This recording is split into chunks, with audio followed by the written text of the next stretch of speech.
Hello दोस्तों, dictation start होगी 3 second बाद।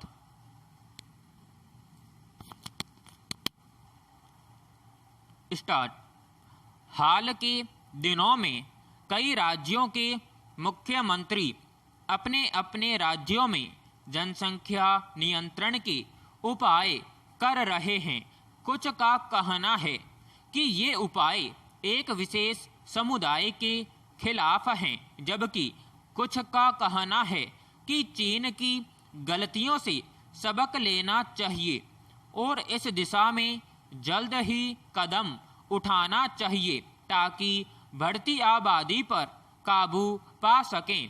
पिछले कुछ दशकों में तेजी से बढ़ती आबादी बड़ी समस्या के रूप में सामने आई है। समस्या इसलिए ज़्यादा विकराल है क्योंकि बढ़ती आबादी के हिसाब से पानी, भोजन, शिक्षा और स्वास्थ्य के बुनियादी ढांचा नहीं है। 80 के दशक में चीन ने एक बच्चे की नीति पेश की थी। उसके नकारात्मक असर अब दिखाई दे रहे हैं और उन्हें अपना जनसंख्या नियंत्रण मॉडल बदलना पड़ा। भारतीय परिप्रेक्ष्य में राज्यों का कहना है कि ज़्यादातर भारतीयों ने हम दो हमारे दो के नारे को अपनाया। इस बीच हमें उन सभी अंतर्राष्ट्रीय और राष्ट्रीय संगठनों को याद रखना होगा जो जनसंख्या में वृद्धि से उत्पन्न समस्याओं की चेतावनी देते हैं। जनसंख्या को नियंत्रित करने के लिए या तो गर्भ निरोधक उपायों को सक्रिय रूप से उपयोग में लेना होगा या सरकार को आप पर नीति लागू करनी होगी।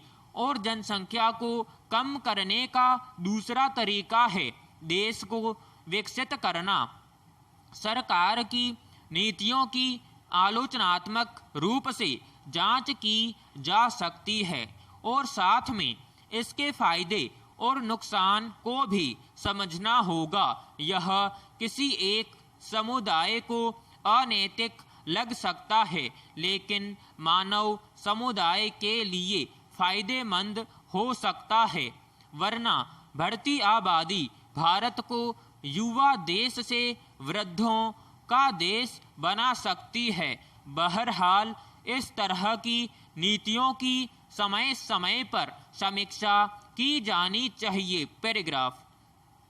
इस वक्त हर कोई वैश्विक महामारी से परेशान है। महामारी ने देश दुनिया की हर व्यवस्था को तबाह कर दिया है। भारत में तबाही और बर्बादी कहीं ज़्यादा बड़े पैमाने पर हुई है।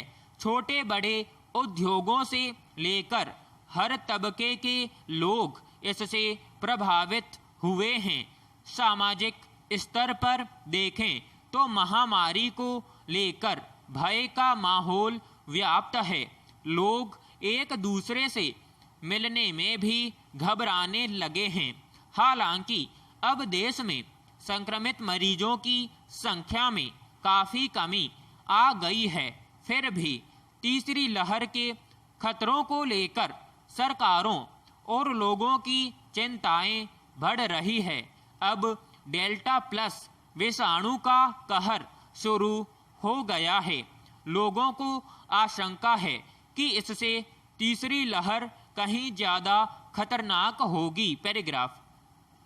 इसलिए अब वक्त की ज़रूरत है कि हम वैश्विक स्तर पर पेटेंट कानूनों के प्रावधानों में छूट की वकालत करना प्रारंभ करें। अगर ऐसा नहीं होगा तो कई देशों के समक्ष मुश्किलें खड़ी हो सकती हैं। इसलिए पेटेंट कानून के प्रावधानों में छूट की ज़रूरत दिखाई देती है। हम इस विपरीत परिस्थिति में बौद्धिक कानूनों के आधार पर पेटेंट की महत्ता को बहुत मजबूती से लागू नहीं करा सकते हैं, क्योंकि यहाँ जनमानस के स्वास्थ्य और व्यक्तिगत जीवन का सवाल है।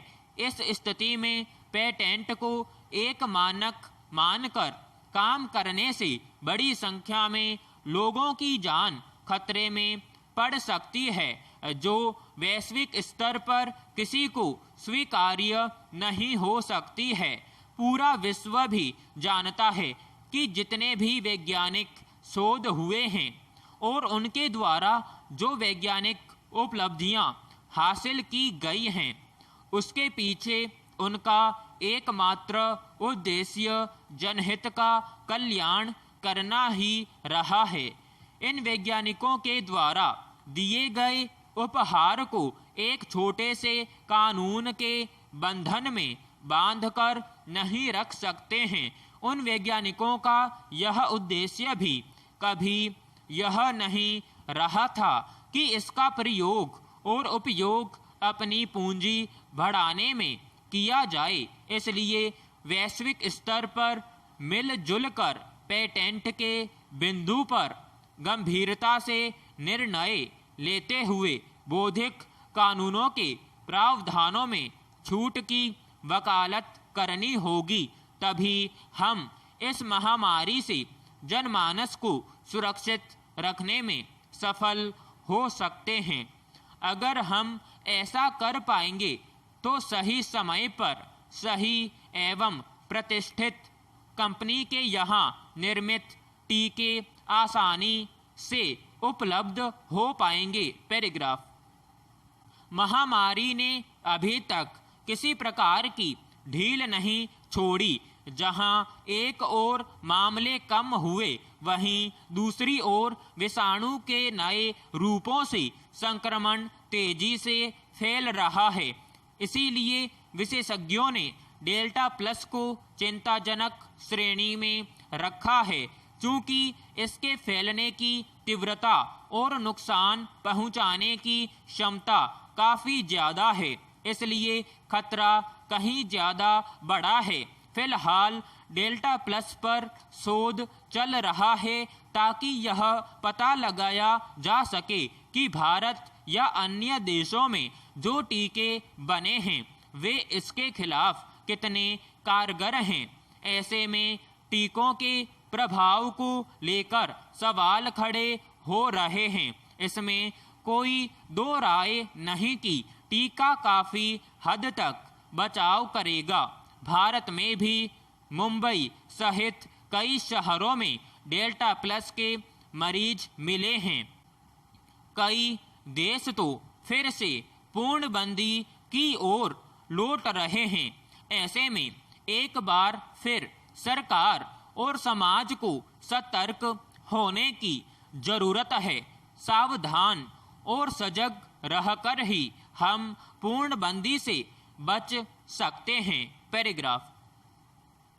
केंद्र सरकार अभी भी टीकाकरण के अपने लक्ष्य पर टिकी हुई है।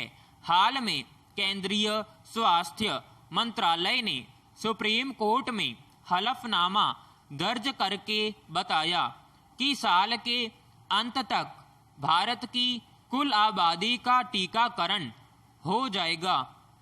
सुकून और उम्मीद देने वाली खबर यह है कि बीते 6 दिनों के दौरान देश में टीकाकरण की रफ्तार तेज हुई है। 21 जून को देश में 86 लाख टीके लगाए गए, जो भारत में एक दिन में लगाए गए टीकों का सबसे बड़ा आंकड़ा है। हालांकि इसके बाद टीकाकरण का ग्राफ गिरता जा रहा है। सवाल ये उठता है कि आखिर सरकार 31 दिसंबर तक संपूर्ण वयस्क आबादी का टीकाकरण कैसे करेगी। भारत की वयस्क आबादी 94 करोड़ है और इस आबादी के लिए 2 खुराक के हिसाब से 188 करोड़ टीकों की आवश्यकता है। हालिया स्थिति की बात करें तो 26 जून तक अभी मात्र 32 करोड़ 17 लाख टीके ही लग पाए हैं, जबकि अभी 156 करोड़ टीके लगना बाकी है। विराम समाप्त।